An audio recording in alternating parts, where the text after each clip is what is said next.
नमस्कार प्यारे विद्यार्थियों, बीएसएससी की यदि आप तैयारी कर रहे हैं जो आपके जून 2025 में एग्ज़ाम होने वाला है या आपके आगामी एग्ज़ाम कोई से भी हो जिनमें राजस्थान जीके के प्रश्न पूछे जाते हैं, तो आप 100% निश्चिंत हो जाइए। ये जो सीरीज़ है वो काफ़ी आपके लिए इंपॉर्टेंट होने वाली है। तो हम शुरू करते हैं महत्वपूर्ण प्रश्नों के साथ बिना टाइम गवाए। ठीक है, पहला प्रश्न आता है, राजस्थान के गोलिया व हनोतिया में स्रोत हैं। देखिए, राजस्थान का स्थान कौन सा है? एक तो है गोलिया, दूसरा है हनोतिया। ऐसा जो वहाँ पर स्थान है उसमें कौन कौन से जो है आपके खनिज पाए जाते हैं। देखिए, काफ़ी इंपॉर्टेंट प्रश्न बनता है।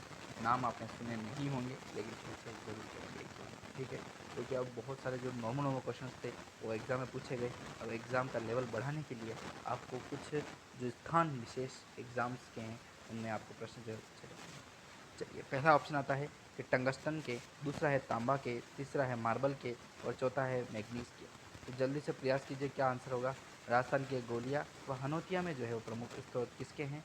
तो ऑप्शन जो है आंसर होगा इसका बी ऑप्शन होगा, तांबा के। तांबा के स्रोत हो जाएंगे कौन से? गोलिया और हनोतिया। चलिए, अगला प्रश्न देखें। इसी कड़ी में प्रश्न आता है, आंसर दे रखे हैं, ठीक है ना, हमारी व्याख्या में, ताकि आपको जो पीडीएफ डाउनलोड करने के लिए मैं बोलूँगा ना, बता ही देता हूँ कि लिंक इसका डिस्क्रिप्शन में दे रखा है मैंने। आज पीडीएफ को डाउनलोड करने के लिए या टेलीग्राम चैनल भी आप ज्वाइन कीजिएगा, वहाँ पर आपको डेली क्विज मिलती रहेगी। और आपको जो मैंने ये प्रोवाइड करवा रखा है कि ये प्रश्नोत्तरी सीरीज़ जो है वो आपके लिए मैंने पीडीएफ रूप में आपको प्रोवाइड करा रखी है। तो लिंक मैंने डिस्क्रिप्शन में दे रखा है, वहाँ पर आप पढ़िएगा अच्छे से। मैंने लिख रखा है कि नोट्स पीडीएफ डाउनलोड करने के लिए नीचे दिए गए लिंक पर क्लिक करेंगे। उस पर आप क्लिक करेंगे, प्ले स्टोर पर हमारा ऐप ओपन होगा। ठीक है, एसके स्टडी अकेडमी के नाम से वेरीफाई अकाउंट है। ठीक है, कोई दिक्कत वाली बात नहीं होगी आपको। 100% सिक्योर तरीके से हमने बनाए रखा है, एपेक्स बनवाया है। तो वहाँ से जाकर के आप इसको डाउनलोड करेंगे, उसके बाद नोट्स वाले ऑप्शन में जाकर के इस पीडीएफ को आप डाउनलोड कर सकते हैं। चलिए, राजस्थान में प्रथम विद्रोह कहाँ और कब होता है दोस्तों? चलिए, बहुत ही महत्वपूर्ण प्रश्न है कि राजस्थान में प्रथम विद्रोह जो है वो कब और कहाँ होता है। देखिए, कहाँ होता है, हम जन्म से पढ़ते आ रहे हैं भाई साहब, है ना। जब कक्षा 3 से अपन पढ़ते हैं ना, तो उसमें नाम आ जाता है राजस्थान की क्रांति के बारे में, जो नसीराबाद से शुरू होती है। ठीक है, लिखने में थोड़ी इसमें दिक्कत होती है, कुल मिला के नसीराबाद बस याद रखिए आप। ठीक है ना, तो नसीराबाद से शुरू होती है और कब कब हुआ था ये आपको याद रखना है। क्वेश्चन इसी आधार के पूछे जाते हैं। ए ऑप्शन आता है एरनपुरा में, ऑप्शन बी खेरवाड़ा, ब्यावर, नसीराबाद। ये नसीराबाद आई है। चलिए, ये राइट करिए फटाक से। नसीराबाद में 28 मई 1857, ये इंपॉर्टेंट है दोस्तों। क्या है? 28 मई, 28 मई याद रखिएगा। ठीक है, 28 मई 1857 को। काफ़ी इंपॉर्टेंट प्रश्न जो है वो यहाँ से बनेगा, 28 मई 1857 को। चलिए, अगला प्रश्न देखें इसी कड़ी में। महत्वपूर्ण प्रश्न आता है, राजस्थान सरकार द्वारा जारी किया गया आयोग आपके द्वार कार्यक्रम। देखिए, काफ़ी इंपॉर्टेंट प्रश्न है। अब एक नया कार्यक्रम लॉन्च किया गया है कि आयोग आपके द्वार, कोई सा भी आयोग होगा जो राजस्थान सरकार के द्वारा चलाए जा रहे हैं वो आपके द्वार आने वाला है। ऐसा कौन सा कार्यक्रम जो है वो निम्नलिखित में से किसकी जागरूकता के लिए बनाया गया है? तो देखिए, ऑप्शन ए आता है भूमि सुधार, ऑप्शन बी आता है बच्चों के विरुद्ध अपराध, ऑप्शन सी आता है किसान के सहयोग के लिए, या वृद्धजनों के विरुद्ध अपराध के लिए। तो प्रयास कीजिएगा आप इसका आंसर देने के लिए, क्या होगा इसका आंसर। तो देखिए दोस्तों, आयोग आपके द्वारा जो कार्यक्रम है ना, वो बच्चों के विरुद्ध जो अपराध हो रहे हैं उनको बचाने के लिए बनाया गया है। तो देखिए, ये कहाँ पर है, ये रहा, बी ऑप्शन में दे रखा है कि बच्चों के विरुद्ध अपराध जो होते हैं उससे बचाने के लिए आयोग आपके द्वारा नामक जो चलाया गया है वो आयोग है वो बनाया गया है, और आपके द्वारा जो है इसको संचालित किया जा रहा है राजस्थान सरकार के द्वारा। चलिए, दूरसा आढ़ा ने अपनी डिंगल कविताओं में किस शासक के पक्ष में लिखी थी? काफ़ी इंपॉर्टेंट प्रश्न होता है कि दूरसा आढ़ा का प्रश्न काफ़ी इंपॉर्टेंट होते हैं कि इनकी रचनाएं किस में लिखी थे। ठीक है, यहाँ तो चलिए कि प्रश्न में ही जो है वो आंसर दे रखा है, हिसाब से देखा जाए तो दूरसा आढ़ा जो है वो डिंगल कविताएं हैं इनके द्वारा। ठीक है, पिंगल एक तो पिंगल होती है और एक डिंगल होती है। ठीक है, तो डिंगल जो है वो दूरसा आढ़ा के द्वारा लिखी गई कविताएं हैं।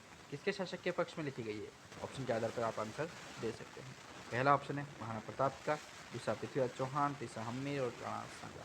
तो जल्दी से प्रयास कीजिए, क्या होगा। तो दूरसा आड़ा के द्वारा जो डिंगल कविताएं लिखी गई है वो किसके पक्ष में है? महाराणा प्रताप के पक्ष में लिखी गई है। ठीक है, काफ़ी इंपॉर्टेंट प्रश्न जो है यहाँ से बनता है। चलिए, इस कड़ी में देखें प्रश्न अगला कि भक्ति संत जो रज्जब जी हैं वो किससे संबंधित है? रज्जब बड़े थे गज्जब। वाह, कितना अच्छा, मतलब इनका जो आप पढ़ेंगे ना तो काफ़ी आपको इनसे लगा हो जाएगा। मैंने पढ़ा है तो थोड़ा कुछ अपने को पता है। तो भक्ति संत जो रज्जब जी हैं वो किससे संबंधित है दोस्तों? तो पहला ऑप्शन इसका राइट आंसर होगा दादूपंत से संबंधित है। ठीक है, आंसर बता ही देता हूँ इसका, विचार हुआ कि आंसर बताओ। आप करेंगे ना तो डायरेक्ट आंसर भी बता सकते हो, ऐसा कोई दिक्कत वाली बात नहीं। ऑप्शन के आधार पर क्या आपसे पकड़ बनी किस तरीके के प्रश्न आपको पूछे जा रहे हैं। Footwear design and development institute कहाँ स्थित है दोस्तों? देखिए, काफ़ी इंपॉर्टेंट प्रश्न बनता है कि जो footwear design and development institute है दोस्तों वो कहाँ स्थित है। ऑप्शन ए आता है जोधपुर में, ऑप्शन बी आता है बाड़मेर, ऑप्शन सी आता है जयपुर और डी आता है भीलवाड़ा में। तो जो footwear design and development institute है दोस्तों वो आपके जोधपुर में स्थित है।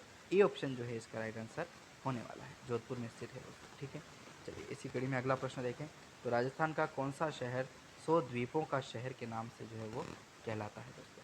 राजस्थान का ऐसा कौन सा शहर है जो 100 द्वीपों के नाम से या 100 द्वीपों के शहर के नाम से कहलाता है। A option Dungarpur, B option Banswara, C option Udaipur या डी ऑप्शन अजमेर। तो देखिए राजस्थान का जो ऐसा कौन सा शहर है जो 100 द्वीपों का शहर है, कौन सा, बांसवाड़ा। बी ऑप्शन का राइट आंसर, बांसवाड़ा को ही 100 द्वीपों का शहर के नाम से जाना जाता है। देखिए ये भी इंपॉर्टेंट प्रश्न है। नानक जी बिल का संबंध निम्नलिखित में से किस किसान आंदोलन से था दोस्तों। नानक जी जो बिल हैं उनका संबंध निम्नलिखित में से किस किसान आंदोलन से था दोस्तों। तो देखिए ऑप्शन आपके सामने है। पहला ऑप्शन आता है मारवाड़ किसान आंदोलन, पहला है मारवाड़ किसान आंदोलन, दूसरा आता है शेखावटी किसान आंदोलन, तीसरा आता है बेगू किसान आंदोलन और चौथा आता है आपके बूंदी किसान आंदोलन। तो देखिए नानक जी जो बिल है उनका संबंध दोस्तों आपको मिलने वाला है। इसका आंसर जो है वो आपका होगा बूंदी किसान आंदोलन से। ठीक है, बेगू नहीं करना, बेगू अपने चित्तौड़ भीलवाड़ा में भी है। तो बूंदी किसान आंदोलन जो है वो नानक जी बिल का संबंध रखता है। ऐसा कौन सा किसान आंदोलन, तो बूंदी किसान आंदोलन, नानक जी भील। चलिए इसी कड़ी में प्रश्न आता है। राजस्थान में जनजाति बालकों के लिए पहली हॉकी अकादमी स्थापित कहाँ की जाएगी। राजस्थान में जनजाति बालकों के लिए, ठीक है, ऐसे एसटीओ के लिए जो भी व्यवस्थाएं कर दी गई है किस क्षेत्र में, हॉकी अकादमी के रूप में, हॉकी एकेडमी के रूप में। तो किसके लिए कहाँ पर हुई है, तो देखिए बांसवाड़ा में हुई है या उदयपुर में या डूंगरपुर या प्रतापगढ़ में। तो जल्दी से प्रयास कीजिए, क्या आंसर होगा, बी ऑप्शन उदयपुर में। ठीक है, हॉकी के लिए। अब आप इस ऑप्शन के आधार पर क्वेश्चंस को भी देख करके आप यदि जनजातियों से आते हैं दोस्तों तो ज़रूर आप इस यहाँ पर ज्वाइन कीजिएगा और काफ़ी आपको आगे ऊपर ले जाने के लिए प्रयास जो है वो सरकार के द्वारा किया जाएगा। ठीक है ना। चलिए अगला प्रश्न आता है इसी कड़ी में। प्रसिद्ध रचना लीलटांस के लेखक थे। प्रसिद्ध रचना जो है वो कौन सी है, लीलटांस नामक रचना जो है उसके रचयिता कौन थे दोस्तों। विजयदान देथा, कन्हैयालाल सेठिया, सीताराम लालस या सूर्यमल मिश्रा। तो प्रसिद्ध रचना जो लीलटांस है उसके लेखक कौन थे दोस्तों, कन्हैयालाल सेठिया। बी ऑप्शन जो है इसका राइट आंसर होने वाला है। कैसे, कन्हैयालाल जो सेठिया हैं वो इसके लीलटांस के लेखक है दोस्तों। चलिए अगला प्रश्न है। राजस्थान के रिफाइनरी प्रोजेक्ट में निम्नलिखित में कौन हिस्सेदार है। रिफाइनरी जो प्रोजेक्ट चलाया गया है राजस्थान का उसमें हिस्सेदारी किस किस की है। ठीक है, तो ONGC और HPCL या फिर can and energy HPCL, Rajasthan सरकार और HPCL या फिर ONGC। थोड़ी दिक्कत हो रही है गले में। ONGC और राजस्थान सरकार का जो है वो गठबंधन रखा गया है या हिस्सेदारी है। तो देखिए रिफाइनरी प्रोजेक्ट जो है वो किसकी हिस्सेदारी रखती है, तो वो रखती है दोस्तों अपने राजस्थान सरकार, तो एक है ही है।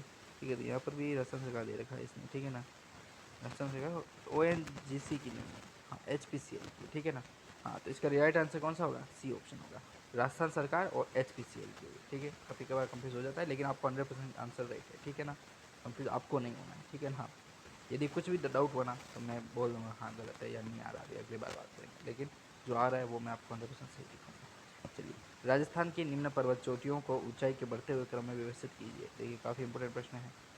तो देखिए अपने गुरु शिखर तो सबसे ऊपर हो गया। ठीक है, ऑप्शन के आधार पर देखा जाए तो ये तो राइट है, ये आपको राइट मानिए। फिर इधर से ये सबसे ऊपर है। ठीक है, सबसे नीचे इसमें देखिए खो की बात करें तो खो नहीं होगा। ठीक है, नाग पहाड़ हो सकता है, नाग पहाड़ राइट है, खो भी कहा दो, ये नाग पहाड़, ये दो ऑप्शन हो गए। ठीक है, ए और सी ऑप्शन। फिर उसके बाद आता है नाग पहाड़ के बाद नाम आता है खो का नाम आता है यहाँ दिलवाड़ा दे रखा है, तो मतलब ये गलत है। ठीक है, दिलवाड़ा के बाद खो नहीं आती है, खो पहले आता है फिर दिलवाड़ा आता है फिर दिलवाड़ा के बाद गुरु शिखर आता है, तो ए ऑप्शन राइट होगा। ठीक है, ए ऑप्शन जो है इसका राइट आंसर होने वाला है। ये मैं तरीके से आपको दिखा देता हूँ क्या दे रखा है इसमें। तो नाग पहाड़, नाग पहाड़, खो, दिलवाड़ा और गुरु शिखर, ये जो क्रम है दोस्तों ये इसमें सही है। तो इस तरीके से हमने कुछ महत्वपूर्ण प्रश्नों के बारे में बात की और हाँ मैराथन क्लास जो मैंने आपको पढ़ाई है वो आपके 500 क्वेश्चन जो है हमने इसमें कवर कराए हैं। इसका लिंक जो है डिस्क्रिप्शन में दे रखा है, उसकी जो है आप देखिएगा, काफ़ी आपको मेरे चलिए दोस्तों आज ही इस क्लास का समाप्त करता हूँ। फिर एक और क्लास और अपलोड होगी।